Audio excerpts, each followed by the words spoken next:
Hello, welcome to It's All Good Show. Lucas here for a chat. I'm here every Monday and I'm into my second year now. I'm super excited to have amazing guests coming every week to share with you their knowledge, their expertise, their stories. And today won't be any less than any other call. I have an amazing gentleman here, Oleg Lougheed, and he has an extraordinary story to share with us. But before we get started, let me explain to you why I call this show It's All Good. Well, first of all, it's my favorite cup. It says It's All Good. And that came out of that is the idea that life is just a series of experiences that lead us to different outcome. And the purpose of our life is to look at what's the gift into what we're doing, what's the purpose of our life. And when you look at the past, you can't change the things that happened yesterday, even 5 seconds ago. You can't right the wrong of yesterday, but you can learn from them. You can move forward into life and live an extraordinary life. Same as for things of the future. You can't predict the future. You can't manipulate the future. All you can do is walk one step at a time into the future, which now become your present every time you take a step, and live that experience to the best of your knowledge and being positive about it. So my guest today, as I mentioned, is Oleg Lougheed, and he's a confident coach. So I'm super excited to have him here. So let him come in. So Oleg, I'm so happy to have you on the show today. Thank you. No, thank you. Thank you for creating the space. Oh, you're very welcome. It's such a pleasure. You were highly recommended to me for you to come here today. And so tell me a little bit about you, Oleg. Like how did you become a confident coach? But I know that you have an incredible story to tell. So hmm just tell us of how you got to where you are now. Well, I think for me, the journey probably started relatively similar to what many other people's journeys began, right? And one thing that I'll say that I really like and resonate from your introduction when you mentioned, I even wrote this down, life is a series of experiences. So for me, I think I put a slightly different twist with the same meaning, and that's for me, life is a series of moments. Mhm. And what I mean by that is moments throughout my life, whether it's in the past, present, or future, that help define who I am. So when it comes to my own story of how did I get to this point, I first started to look at my own past and try to identify opportunities to learn from. So for many, many years, I viewed myself as a victim of my story, if I'm putting it in simple terms. Mhm, And that is, mhm, I used to blame myself for the circumstances. I used to blame the people who were a part of my own story. And what I realized after a while was that that particular mindset and outlook in life was not the most productive one. mhm, And the reason why is because it led me down paths that I did not want to be on. I think there's a certain point, and I can only speak for myself, where I realized that the path that I was on was not the path that felt like the path that I wanted to be on. Right. And I think that's where I think the turning point for me started to take. And that's, I started to look at my own life and all the previous circumstances of my life and ask myself the question of not necessarily why me, but more so why not you, right? uh-huh, Why weren't you the one that was meant to go through all these different challenges in life in order to be able to get to this point, which is, I think, the one of the key components that has actually led me to this point, and that's understanding that my life, especially in my past, is an opportunity to learn from and to implement as much as I can in order to be the present and the future self that I'm building towards. hmm. Yeah, that's great. I wonderful. And but I would love to, if you're comfortable with that, to talk to me a Sure. little bit about your childhood of like the experience you had in your childhood and the different step you took for yourself as Sure. you made some major decision. So for me, the childhood, it was challenging. And it was challenging in many different regards. I didn't really have a set of parents to rely on. I was forced to become an adult from a very young age. And the decision that you mentioned is a decision that I had to make when I was 9 years old. And essentially, I had to give up my parents' rights. I ended up going into an orphanage where I lived there for 3 years, from nine So to you 12. divorced your parent in some Yeah, way. I relinquished their rights, correct. It Yeah. and my essentially, because I was still young, the state had to become my legal guardian because, and I don't know if this is universal or only the law in Russia, but if you make a decision like that prior to 18, you have to have some form of guardianship. Mm-hmm. And so Mm-hmm. for me, the guardianship became the state. Yeah. I lived in an orphanage for about 3 years, from 9 to 12, and then was able to be adopted by a family from Ann Arbor, Michigan. And that's where I think my life turned once again. So when I think about my life and I think about those defining moments throughout my life, the first one was when I was 9, the second one when I was 12. And what I mean by that is being able to make that decision at 9 in pursuit of a better future. Well, I think prepared me for the decision at 12, and that was the same exact set of circumstances, but only to move halfway across the country or halfway across the world The world. Yeah. into a completely different country, new language, new New culture, language. new everything, right? And I think that's where the turning point became for me. And that's, I started to realize that so much of my past and so much of my childhood dictated the way that I lived life prior to that moment. And that's where I think about now I've evolved into many, many different versions of myself to really understand that my childhood is not there to hinder me. So Mm-hmm. even the way that I speak about my childhood now, as I'm sure you might be even to tell, and many of the listeners, is that I no longer go into the painful points. Mm-hmm. I no longer go into the trauma. I no longer go into the moments where I blamed other people for not being able to take care of me. And that's solely because I'm realizing that there's a choice. Mm-hmm. There's a choice in how I choose to look at my past, and there's a choice in how I choose to interpret that past and what I Yeah. choose to take away from it into my day-to-day life today. So there's a speaker, brief sidetrack here, but I It's okay. hopefully I'll connect to the main point. Absolutely. There's a speaker named Gary Vaynerchuk that I heard many, many years ago, and I remember he was sharing about his story, and he painted this context about where he was, where his parents were, and he dove immediately into the content of the presentation. I found that to be such a fascinating transition, and it took me, I think, 5 to 6 to maybe even 10 years to understand that. 10 years later, why he did that. Mm-hmm. He did that to create context. Yeah. And I also think he did that in order to show himself and the people that were listening to him that it was more important for him to focus on where he is going and not Mm-hmm. where he was. Yeah. And I think that's the key differentiator between the two, is ultimately how do you choose to use your past, right? Like you mentioned at the beginning of the show, before you invited me onto the platform, is the importance of using your past as an opportunity to learn for the future, right? And I think that is the same exact decision, in my opinion, that's available to each and every single one of us, is that opportunity. Mm-hmm. Now, is it easy to get there? My experience has taught me it's not. It's taken me many, many years to get to this point, but it is possible.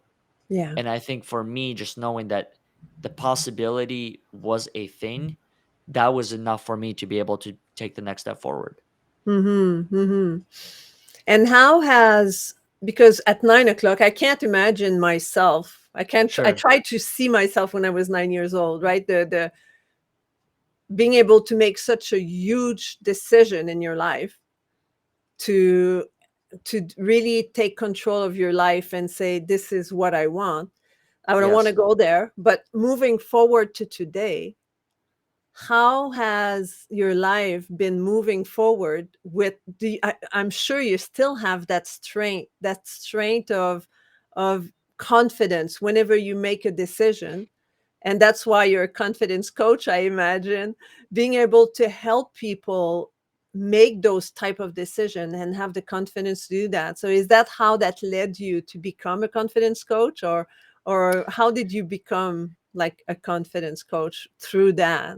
Like, that's the link I see, but I might be wrong. It's a good question. So, to be completely honest with you, I don't know.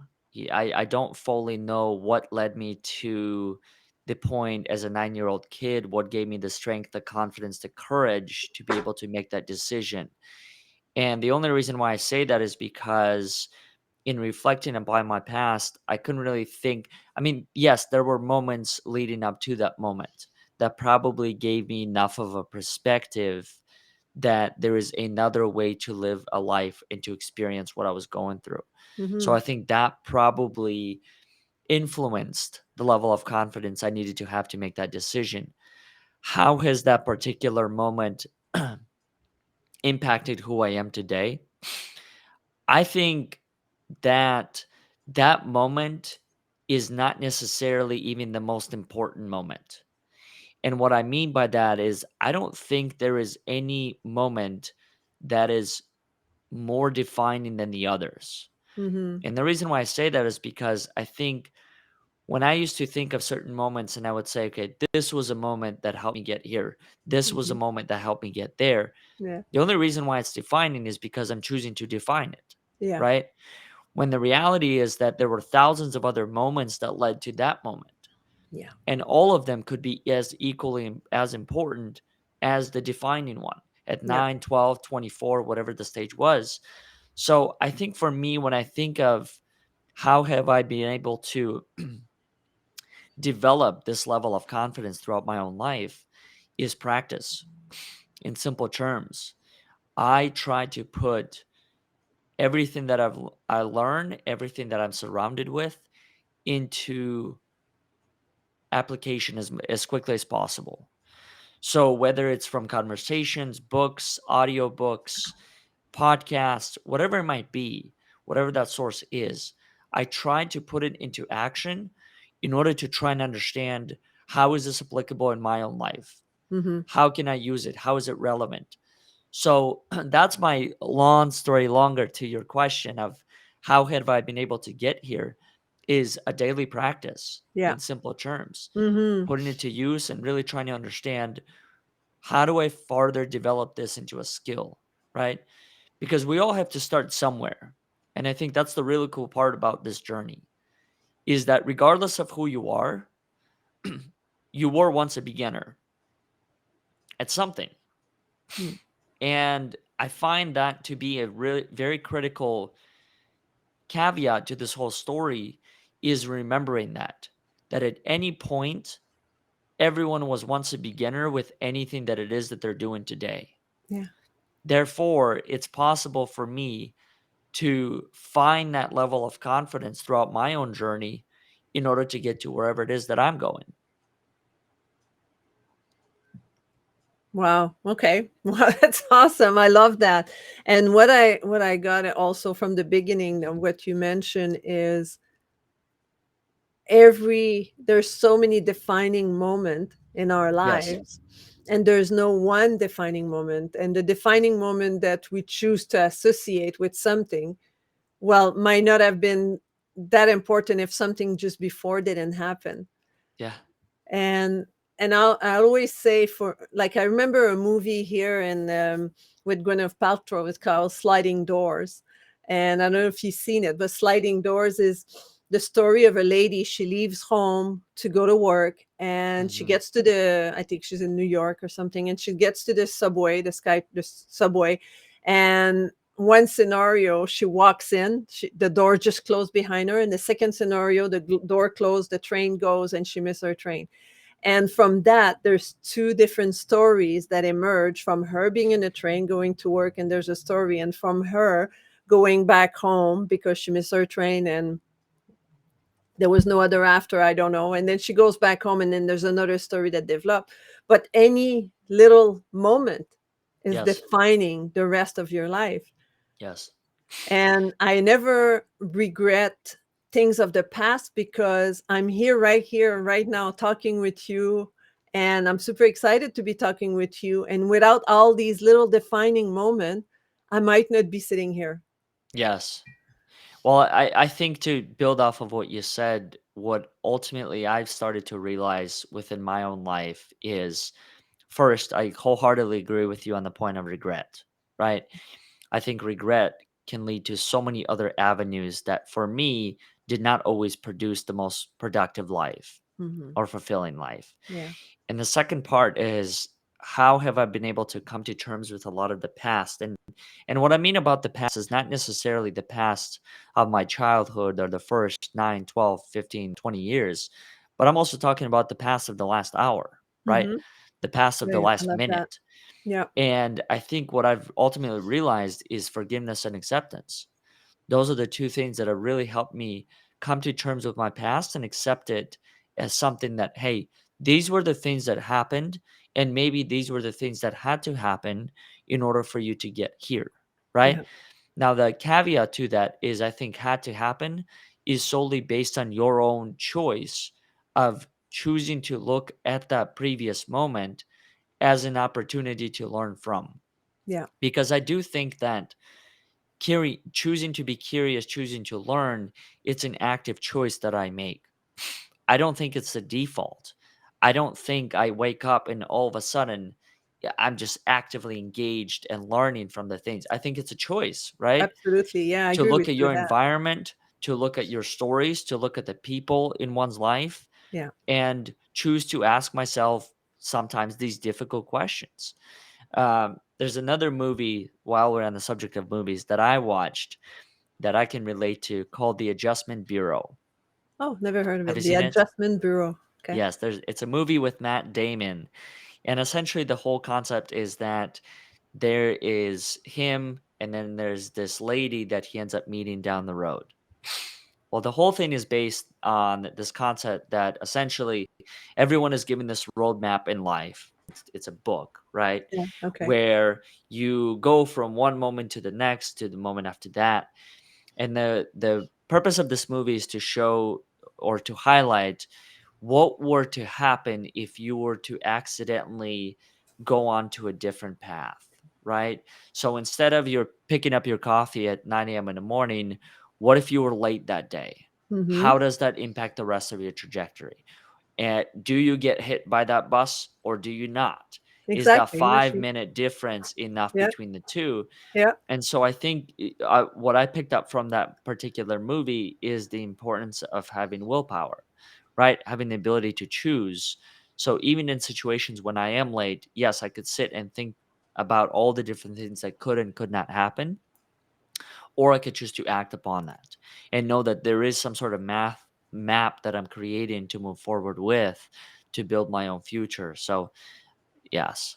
That was the one that I could relate to. I couldn't relate to the first one because I had not seen it yet. Yeah, yeah, yeah. But I think like I love it's sort of the same premise in some ways, right? Sure. Yeah. Like arriving to get your coffee at 5:09 as opposed at 9:05 as opposed to 5 to 9. Yeah. You'll have somebody else in front of you, somebody else behind you. Yeah. Who knows what's going to happen, right? And that's what led me to say that every action that you took in your own life led you to here. Yeah. One little, and I love those sci-fi movies, since we're in movies, that say about, time traveling, and they say, "Oh, we can't change anything in the timeline because that would change everything." And it's true in some ways, in Yes. that sense, because any little different things I see, like right now I'm talking to you. Let's say we've talked tomorrow as opposed to today, which would not have been on that show, but anyway, then things would have been different. I would have experienced different thing in my day. Maybe I would have, maybe I would not have been able to do the show for whatever reason. Who knows what, Yeah. right? Like all the things, and we're here for a reason. And so tell me about your coaching business. I'm very curious to Mhm. see, you call yourself a confident coach, and who are your clients? Who are you working with? So I work primarily with people who are actively looking to rewrite their story and their Okay. narrative. And once again, I think it's not only the story of your past from childhood days, but also the story of your past from the last hour. And Mhm. what I primarily try to do, to connect it back to your point of we can't change time, I do agree with that. I think that what we can change is how we choose to interpret the time that we spent, right? Yeah. And I think that's the main difference that I try to convey to a lot of the people that I work with is the importance of A, the fact that you have a choice, and B, that there's always a different interpretation that you can choose with any one of the events that you've experienced throughout your life. Mhm. As you mentioned, the whole concept of sliding doors. Did I get that right? Yeah, yeah. Okay, I was thinking revolving doors. Sliding doors, I think it's the same exact thing that can be applied to events, Mhm. right? You experience an event. A friend of mine once taught me that when everything's neutral, and to some degree, I do believe in that because I do believe that events, when you really think about it as far as the events go, and I ask myself the question of what happened, right? Emotions aside, feelings, what I want to feel, how I want it to be, looking at the event from the perspective of what happened and then just being able to observe. And then from there, I get to choose the meaning that I assign to it. So Yeah. that's really what I try to do with a lot of the people that I work with is develop an observer's point of view when it comes to a lot of the events in order to be able to redefine and develop a new meaning around those events. Because I think that's the key, right? Nothing really changes throughout life. The events were It's the our events, perception. it's our perception. I think that's the biggest thing that changes. And the most fascinating thing about it for me is that once the perception changes, then everything else changes, right? How you feel, what you think, what you know. And I think that's the key to it all is how do you shift that? How do you rewrite that story? How do you shift that perspective in a way that is ultimately serving you to move forward? I Mhm. think for me, that's the key question. Yeah, wow. Yes, absolutely. And and like when you have, like, for example, like you can choose to like talking about a story, like how would you know whether you can operate from desperation or inspiration? Like we have a story, you can choose to go towards the dark side or you can choose to go towards the light. So how can someone make that shift and go from seeing the gloom from that story or seeing the light and deciding to go on a positive side? So how do you shift from one to the other? Well, I think the first thing that comes to mind is being able to recognize when you are in that space to begin with and what space you're operating from, right? When I was first starting much of this journey, I'll tell you that I couldn't always tell whether I was operating from inspiration or desperation. And the reason why is because I have not had opportunities throughout my own life where I was able to see an example of both, right? Hmm. So I was more so conditioned to see or think of one and not necessarily the other. I mean, I'm thinking of myself as an individual 8 to 10 years ago who truly found it challenging to see the positive light in many of the things. Hmm. And I think a lot of it had to do with the fact that my default was negativity Yeah. when it came to a lot of it, right? I can't do this. This can't be done. There's no Yeah. way. And then I started to realize through a series of books that I read along the way, one of them is called Think and Grow Rich by Napoleon Hmm. Hill, Yeah. that really made me realize the fact that you truly can think and grow rich from your thoughts alone. So that's the second part that played a big difference is understanding that thoughts can become words and words can become behaviors, Yeah. right? So becoming an observer of how I was operating, then all of a sudden actually changing the way that I was operating through my thoughts, my actions, the words that I choose to use. And that's where I think everything started to shift. So how do you transition from one to the other?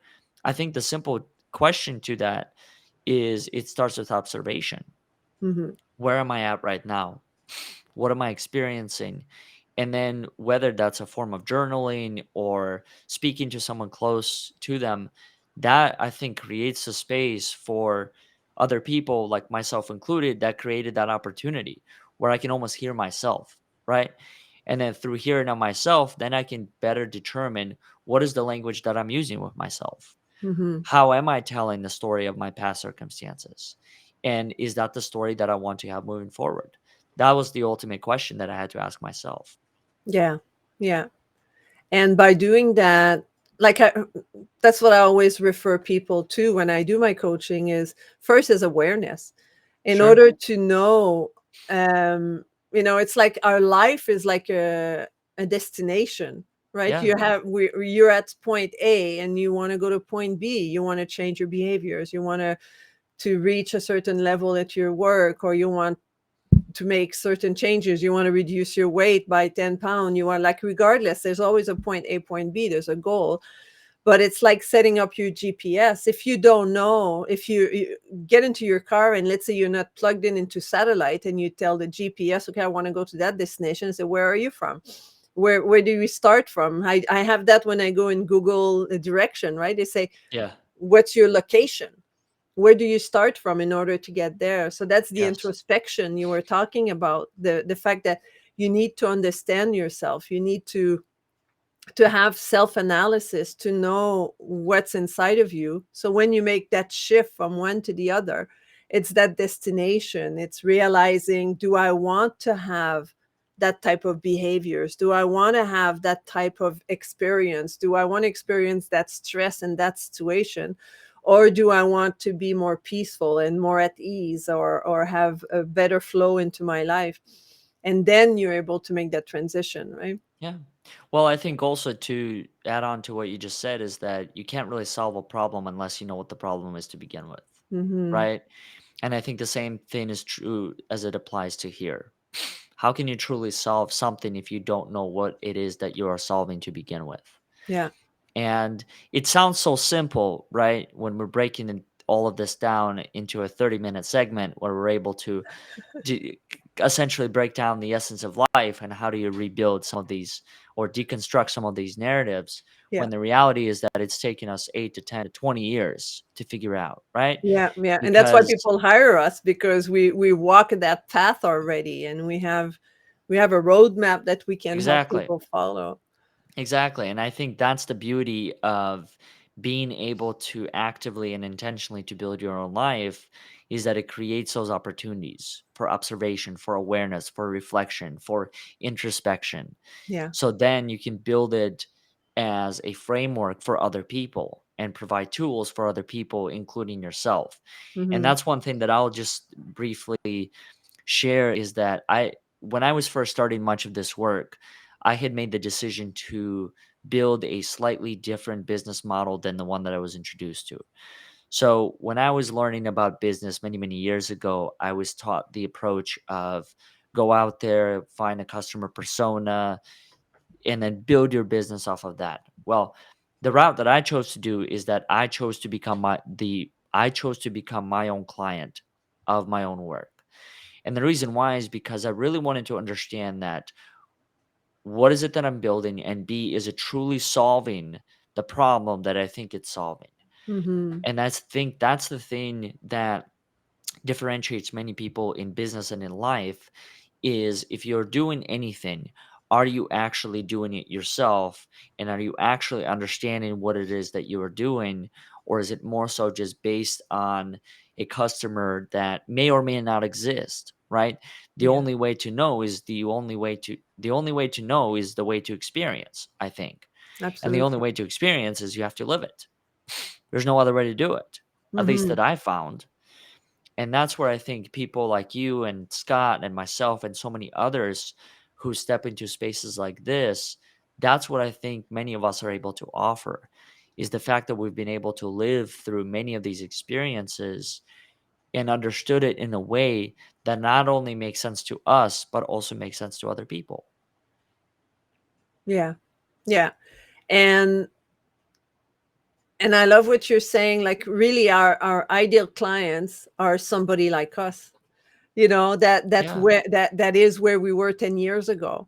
And if we can't apply our own, if we can't take our own medicine, whatever I want sure. my clients to do, this is something I'm doing myself. Yeah, It's not like the shoemaker that has hole in his shoes because he doesn't take care of himself.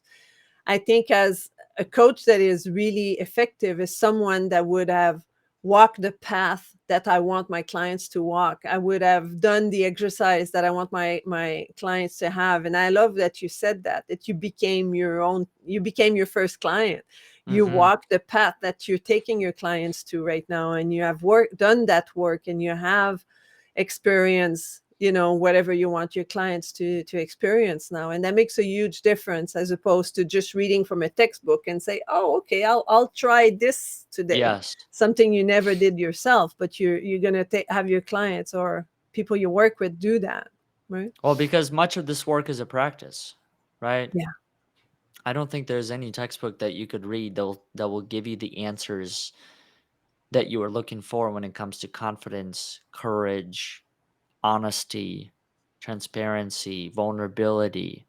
I Yeah. think many of those things are learned through practicing, through trying it out, through conversations with different people of different backgrounds. Yeah. Because I think in those conversations, I found that depending on who it is that I'm speaking with, I may or may not reveal a different aspect or different version of myself, right? Mm-hmm. Mm-hmm. I might feel more comfortable with one, therefore I'm able to demonstrate not necessarily higher or lower, but just a A different different. level of Yeah. confidence, right? Yeah. Different level of courage, different level of humility, vulnerability, all these other aspects.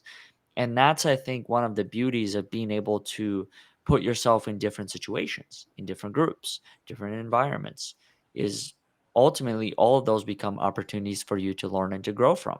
Yeah. Yeah. That's really cool. So if people would like to know more about you, so how can they reach you? I have this here. So you are on LinkedIn, Facebook, and Instagram. Hmm. And Those are the primary three, and I would say outside of that, if people want to contact me directly through email, and that could be connect@overcomingodds.today. okay. And I would just say if anyone is interested in reaching out, LinkedIn's probably the go-to, and then Okay. Facebook, So they just have to add connect in front of overcoming Overcoming God, and it's Odds. dot Yep. com. Dot today. Dot today. Okay, dot Hmm. today. Remember that, Yes. people. But that'll be in the show notes. So whenever you see that show, when it's recorded, and then it'll be below. Of After we course. do the show, I'll post it in the comments, so you'll have the information there. Well, that's super awesome. And do you have one last tip that you could give to our listeners before we close the show on how to perhaps become more confident? I think for me, what I'm starting to learn when it comes to my own confidence, because obviously in the recent years, I've grown in that subject, A, because I've put it into practice, and B, because I've been able to step into kind of different phases of it. What I ultimately say is that you will never know until you try. That's the first thing. So I think there is a tremendous opportunity to learn and to grow from trying. And I think the second part that I try to focus on is really focusing on the people that I'm surrounded with. So there's a quote that I came across many years ago, and it was, "You are the average of the 5 people you surround yourself with." Mm-hmm. Well, in one of my most recent conversation on a podcast that we had, I've actually had an opportunity to redefine that quote. And I don't believe it's you are necessarily the average of the 5 people you surround yourself with.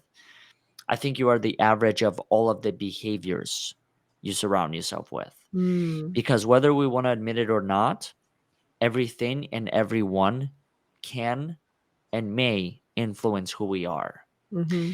And it's not necessarily the 5. I think it's the 10, I think it's the 20, I think it's the 100 Mm-hmm. that do. Yeah. The key aspect in all that is the choice, right? To what degree and how do I want them to influence me? So that's the second tool that I'll just pass on to people, is just remember that no matter how difficult it might be, no matter where you might be, there's always a choice that you have within you to change the direction of where you're at. Mm. How is that? Mic drop. Poof. Yeah, we always have a choice. I always say in the morning when I wake up, and if we say that, right? I woke up on this wrong side of the bed. like you wake up, you're grumpy, for example. It's like, well, Yeah. I can choose from that moment on. Do I really want to have a grumpy day, or do I have Yeah. want to have a beautiful day? And I You get to can make choose your that reality. decision. Yes, I You get choose. to Yeah, choose your perception and yeah, how you engage, right? yeah. All these different things. I think the cool part about it is that you have a choice in how you engage. We And always have probably that's all we can ever do to some degree, in my opinion. When you mentioned at the beginning of the show that life is a series of experiences, and then for me, I said that life was a series of moments, all of that really just boils down to engagement, right? yeah, How do you choose to engage with life? yeah, And the cool absolutely. part about life is that life is happening all around us, not Yeah, only in the human form, dogs, right? Plants, other insects, whatever it might be. I mean, I yeah, can't tell you the number of times I get completely sidetracked of looking at ants and just how efficient they really are, yeah. right? Have you ever done that? Just seeing Oh how yeah, you look efficient at them ants like are, they like go, they pick up the stuff, carrying it they from go a away, tree and it to a comes back. Yeah, building, right? Like that's pretty one amazing. line, and then you see traffic going both ways, Yeah, yeah. and yet there are no accidents. Yeah, absolutely, absolutely. I like watching birds on my patio. I have a water container Mm, where change the water regularly, and then I have finch that comes and bathe and drink and to look at their behaviors. And as summer arrives, there's like a couple, like they usually in pair. They travel in pair. So there's usually, like a female and a male finch. They come and they drink. But by the end of the summer, like we're now like we have like sometimes they come like 3 or 4 or 6 at a time, because I guess they've had baby and they teach their baby how. I don't know where all the other one are coming from, but it's like, hey, there's water source here, come and play, come and swim. But to look at their behaviors and the picking order, and nature is amazing. When you yes. look at, they do that without really fighting. But they Yeah. have their own picking order, and they know Yeah. who's the boss just by picking away, beep beep beep beep beep. They have their own form of engagement, Yeah, right? absolutely. So thank you so much, Oleg. It was such a pleasure to discover you, discover your story, discover your mind. You have a beautiful mind, and I'm so glad we got to know each other a little bit more here. So stay there. I'll be right back with you.